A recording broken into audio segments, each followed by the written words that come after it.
स्वागत है। बिहार शिक्षक बहाली और नियुक्ति से संबंधित कुछ न्यूज़ है और शिक्षा संबंधी कुछ न्यूज़ है, तो चलते हैं हम लोग उस पर चर्चा करते हैं। तो सबसे पहले आज देवी की दूसरे रूप माँ दुर्गा के ब्रह्मचारिणी स्वरूप का वंदन कर लेते हैं। या देवी सर्वभूतेषु माँ ब्रह्मचारिणी रूपेण संस्थिता नमस्तस्यै नमस्तस्यै नमस्तस्यै नमो नमः। तो नवरात्रि के दूसरे दिवस पर आप लोगों को शुभकामनाएं। चलते हैं, अगला न्यूज़ क्या आ रहा है। श्रीनगर में स्कूल में आतंकी हमला, 2 शिक्षकों की हत्या हुई है। देखिए, जम्मू कश्मीर के श्रीनगर में आतंकियों ने गुरुवार को एक सरकारी स्कूल पर गोलियां बरसाई और एक महिला समेत 2 शिक्षकों की हत्या कर दी। सुरक्षा बलों ने इलाकों को घेर लिया, आतंकियों की तलाश की जा रही है। एक दिन पहले ही दहशतगर्दों ने एक कश्मीरी पंडित समेत 3 लोगों का कत्ल कर दिया था। पुलिस ने बताया कि सुबह 11:15 में आतंकियों ने संगम ईदगाह में स्थित गवर्नमेंट बॉयज़ स्कूल में हमला किया। वहां मौजूद आलूची बाग निवासी सुविंदर कौर और जम्मू निवासी दीपक चंद पर गोलियां बरसाई। दोनों को अस्पताल में ले जाया गया था, लेकिन डॉक्टर ने उन्हें मृत घोषित कर दिया। बता दें कि सुविंदर कौर स्कूल की प्रिंसिपल थी और आतंकियों ने पिछले 5 दिनों में घाटी में 7 लोगों की हत्या की है। इनमें 6 की हत्या श्रीनगर शहर में हुई है और 4 अल्पसंख्यक समुदाय थे। 30 लोग इस साल मारे जा चुके हैं। लोगों की हत्या बीते 5 दिनों में करारा जवाब देंगे सिन्हा। जम्मू कश्मीर के उपराज्यपाल मनोज सिन्हा ने कहा कि हमला करने वालों को करारा जवाब देंगे। आतंकी और उनके आकाओं को कश्मीर की शांति और प्रगति में खलल नहीं डालने देंगे। सुरक्षा पर शाह की बैठक। गृह मंत्री अमित शाह ने राष्ट्रीय सुरक्षा सलाहकार अजीत डोभाल, गृह सचिव अजय भल्ला और आईबी प्रमुख के साथ सुरक्षा हालात की बैठक और चर्चाएं हुई। तो चलिए अब नेक्स्ट न्यूज़ के बारे में देखते हैं। बाइक के साथ हेलमेट देने का नियम लोगों को पता ना, एजेंसी वाले ही बताते हैं, तो ये जानकारी बहुत जरूरी है। वाहन एक्ट के तहत 2 पहिया वाहनों की खरीद पर ग्राहकों को हेलमेट देने अनिवार्य किया गया है। केंद्रीय मोटर वाहन अधिनियम और राज्य नियम के अनुसार सभी वाहन डीलर को नया वाहन खरीदने के साथ ही ग्राहक को हेलमेट फ्री में देना है। केंद्रीय मोटर वाहन नियमावली के 138F के तहत डीलर्स को 2 पहिया वाहन की बिक्री खरीदार को भारतीय मानक ब्यूरो के मानक वाला हेलमेट ISI मुहैया कराना है। साथ ही डीलर को वाहन ग्राहक को हेलमेट देने का प्रमाण भी पेश करना होता है। नियमों के तहत हेलमेट के बिना 2 पहिया वाहनों को बेचा नहीं जा सकता है, मगर राजधानी के कई वाहन शोरूम में बगैर हेलमेट के ही वाहनों की बिक्री की जा रही है। सॉफ्टवेयर में डालना होता है हेलमेट का नंबर। बाइक डीलर्स के प्रबंधकों की माने तो हर डीलर को सॉफ्टवेयर में हेलमेट का नंबर डालना होता है। कई कंपनियों के प्रबंधकों ने कहा कि अधिनियम की जानकारी नहीं है। नियमों के तहत हेलमेट के बिना वाहनों की नहीं बेचा जा सकता है। जिसके डालते ही हेलमेट नंबर डालते ही कंपनी के निर्माता का नाम, उसका बैच नंबर और कंपनी की पूरी डिटेल्स मिल जाती है। प्रोमा होंडा के प्रबंधक अमित कुमार ने बताया कि अधिनियम मेरे पास नहीं आया है, लेकिन अधिनियम आएगा तो नियम के अनुसार खरीदारों को फ्री में हेलमेट दिया जाएगा।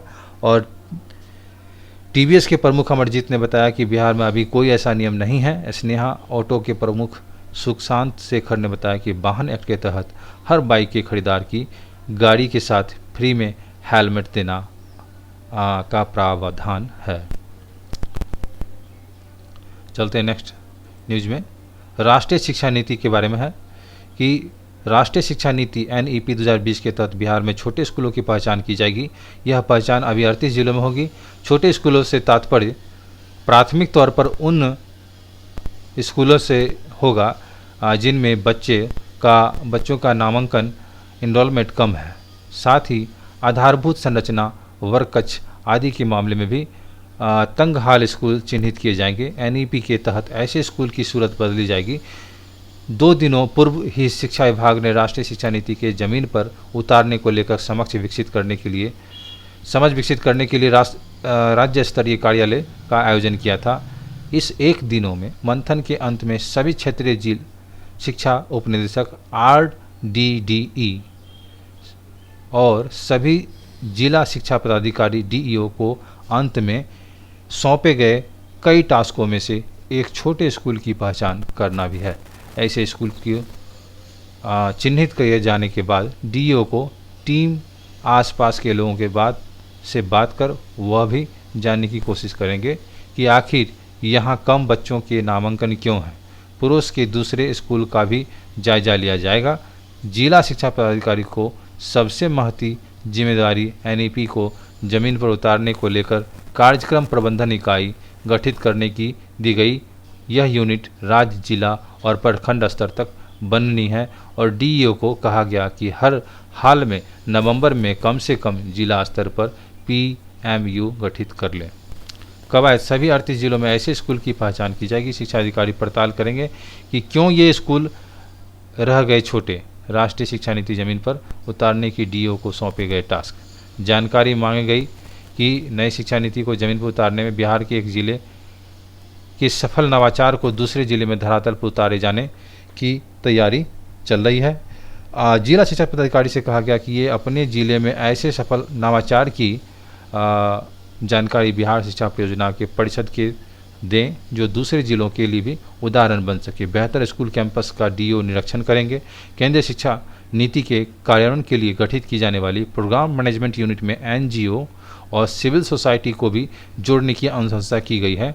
इसके आलोक में सभी DEO को निर्देश दिया गया है कि वह अपने अपने जिलों में कार्यरत ऐसी स्वयंसेवी संगठन और सामाजिक संस्थाओं से संवाद स्थापित कर सहयोगी मानसिकता विकसित करें। हर हाल में सिविल सोसाइटी का सहयोग उन्हें सुनिश्चित करना होगा। बेहतर स्कूल कैंपस का भी DEO निरीक्षण करेंगे और शेष स्कूलों को भी उनके सरीखा बनाने की पहल होगी। 50,000 से अधिक SC आबादी वाले प्रखंडों में मॉडल आवासीय स्कूल की चर्चा है। तो सामुदायिक भवन सह वर्क शेड का निर्माण। मुख्यमंत्री ने कहा कि SC ST सामाजिक कार्यक्रमों के आयोजन के साथ बौद्धिक एवं सांस्कृतिक विकास को लेकर सामुदायिक भवन सह वर्क शेड का निर्माण कराया गया। इसमें जरूरी सुविधाएं उपलब्ध हैं।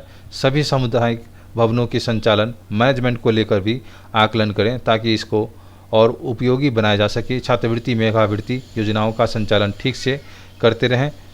थरूहट समाज के लिए चलाई गई विकासात्मक योजना की अद्यतन स्थिति की आकलन करें। अनुसूचित जाति की 50,000 से अधिक की आबादी वाले प्रखंडों में अनुसूचित जाति एवं अनुसूचित जनजाति मॉडल आवासीय विद्यालय की स्थापना की जाएगी। मुख्यमंत्री नीतीश कुमार ने गुरुवार को इसकी घोषणा की। उन्होंने मॉडल आवासीय विद्यालय के लिए भूमि का उपलब्धता, विद्यालय का मॉडल सहित अन्य जरूरी चीज़ों के आकलन का निर्देश पदाधिकारियों को दिया ताकि आगे इसको लेकर आवश्यक कार्रवाई की जा सके। CM ने गुरुवार को एक अन्य मार्ग में अनुसूचित जाति एवं अनुसूचित जनजाति कल्याण विभाग की विभिन्न योजनाओं की समीक्षा की और कई दिशा निर्देश दिए। CM ने कहा कि सरकार आने के बाद से हम लोगों SC ST वर्ग के कल्याण के लिए कई योजना चलाई। उनकी सुविधाओं एवं उत्थान के लिए सरकार लगातार काम कर रही है।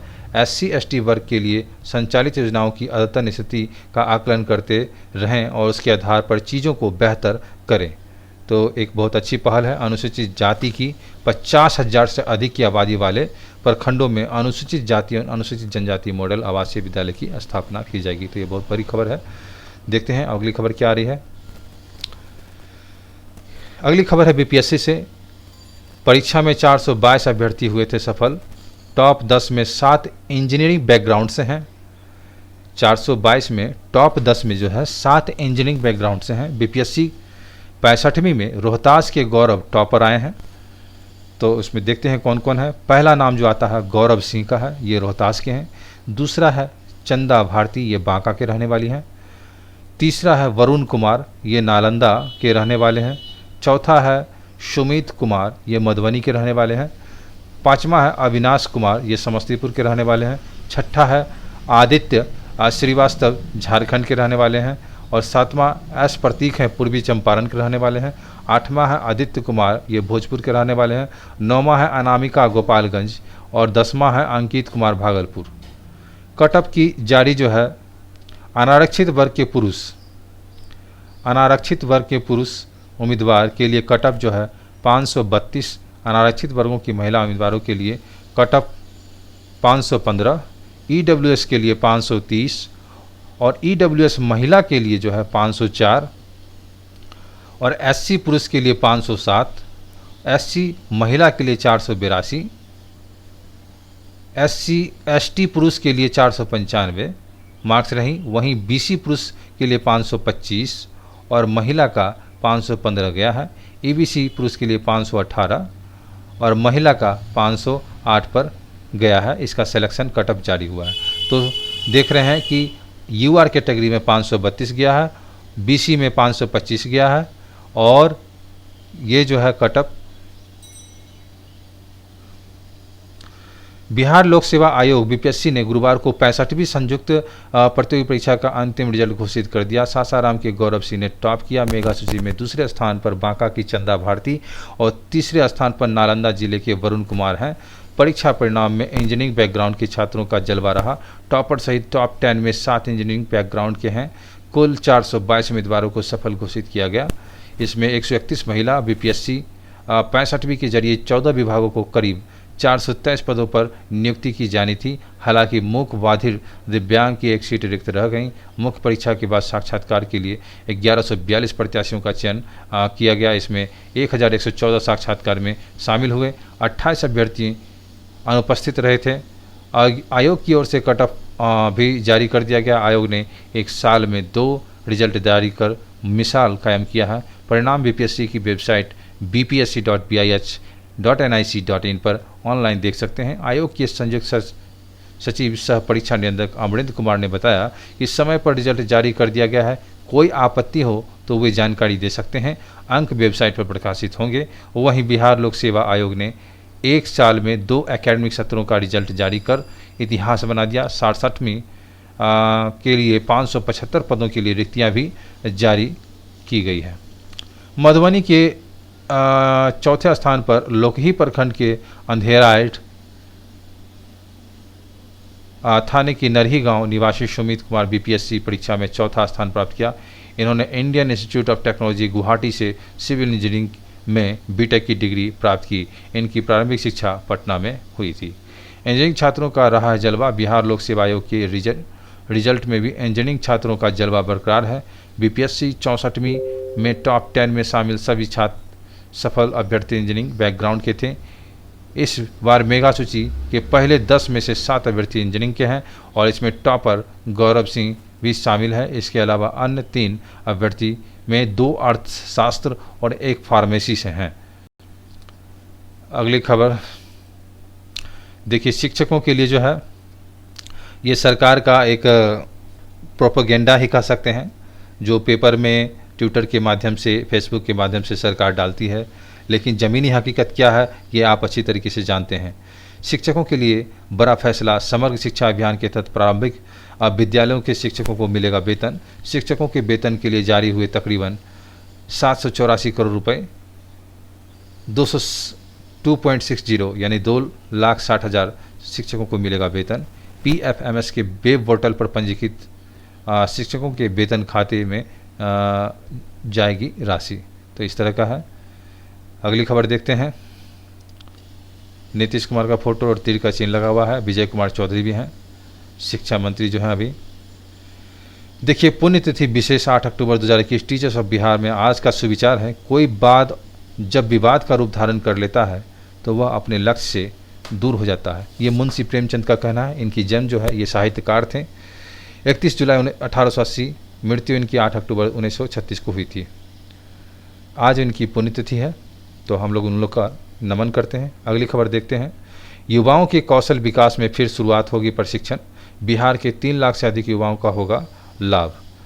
राज्य के युवाओं का कौशल विकास के लिए दिए जा रहे प्रशिक्षण कार्यक्रम को फिर से शुरू किया जाएगा। कुछ केंद्रों पर प्रशिक्षण कार्यक्रम शुरू भी हो चुके हैं। श्रम संसाधन विभाग की कोशिश है कि जल्द ही राज्य के सभी प्रशिक्षण केंद्र से युवाओं का प्रशिक्षण देने का काम शुरू कर दिया जाए।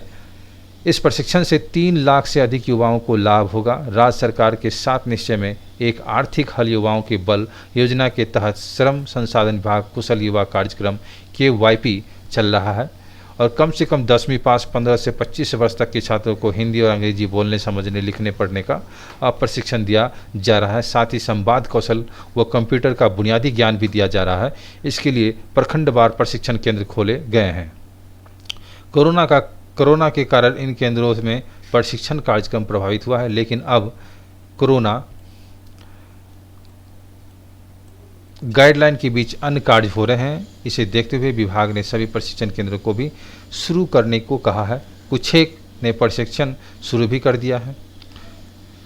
यह राज्य में 17 स्थिति क्या है अभी देख ले। राज्य में 1754 प्रशिक्षण केंद्र चल रहे हैं। इन केंद्रों में 12,19,633 आवेदकों ने प्रशिक्षण के लिए आवेदन किया। इनमें से 8,96,000 से अधिक को प्रशिक्षण का प्रमाण पत्र दिया जा चुका है, जबकि बाकी को प्रशिक्षण पूरा करते ही प्रशिक्षण प्रमाण पत्र दे दिया जाएगा। इसका कैसे प्रचार प्रसार हो रहा है? साल दर साल निबंधन और प्रशिक्षण का प्रतिशत बढ़ता जा रहा है। इसे 100% करने के लिए तय किया गया है कि जिलाधिकारियों के माध्यम से पंचायतवार इस कार्यक्रम का प्रचार प्रसार हो, ताकि अधिक से अधिक युवा कौशल विकास का प्रशिक्षण ले सकें। 12 लाख से अधिक छात्रों का हो चुका है निबंधन। 16 दिसंबर 2016 को इस योजना का काम शुरू हुआ था।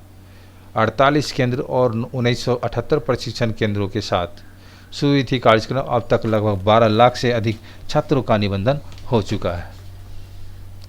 तो कौशल विकास निश्चित रूप से आर्थिक हल युवाओं के बल के लिए सरकार का एक बहुत अच्छी पहल है, लेकिन सिर्फ सर्टिफिकेट देने से नहीं होगा, एम्प्लॉयमेंट भी जनरेट करना पड़ेगा, रोजगार भी जनरेट करना होगा। देखिए नीतीश कुमार का प्रोपेगेंडा। नीतीश सरकार की तत्परता, शिक्षक बहाली प्रक्रिया में नहीं होगी देरी। प्रारंभिक स्कूलों में चयनित अभ्यर्थियों को अक्टूबर तक मिलेगा नियुक्ति पत्र। देखिए सरकार पेपर में कुछ और कहती है, विजय चौधरी शिक्षा मंत्री जो हैं उनका कुछ और बयान आता है कि जब शिक्षा सचिव का कुछ और बयान आता है कि जब तक पूरी वेरिफिकेशन नहीं हो जाएगी तब तक जो है हम लोग कुछ नहीं करेंगे। तो इस तरह का जो है न्यूज़ देखने को मिलता है और सरकार ट्विटर के माध्यम से, फेसबुक के माध्यम से अलग तरह का प्रोपेगेंडा फैलाती है। तो ये किसी भी तरीके से, किसी भी मायने में सही नहीं है। सरकार को स्पष्ट और सत्य वचन पर कायम रहना चाहिए। फिर भी हम लोग देखते हैं तो इसी के साथ फिर हम मिलते हैं अगले वीडियो में। तब तक के लिए खुश रहिए, स्वस्थ रहिए और माता का आशीर्वाद ज़रूर लें। और साथ ही साथ मैं आपका इस चैनल पर विजिट करके मैं देश, राज्य और देश के जितने भी टीचर्स की वैकेंसीज़ हैं, टेक्निकल न्यूज़ हैं और आपके लिए काम की बात जो भी है हम लेकर के आते हैं। तो इस चैनल पर विजिट करके आप उस वीडियो को ज़रूर देखें और साथ में इस चैनल को लाइक, सब्सक्राइब, अपने ग्रुप में शेयर ज़रूर करें। तब तक के लिए धन्यवाद। मिलते हैं अगले वीडियो में।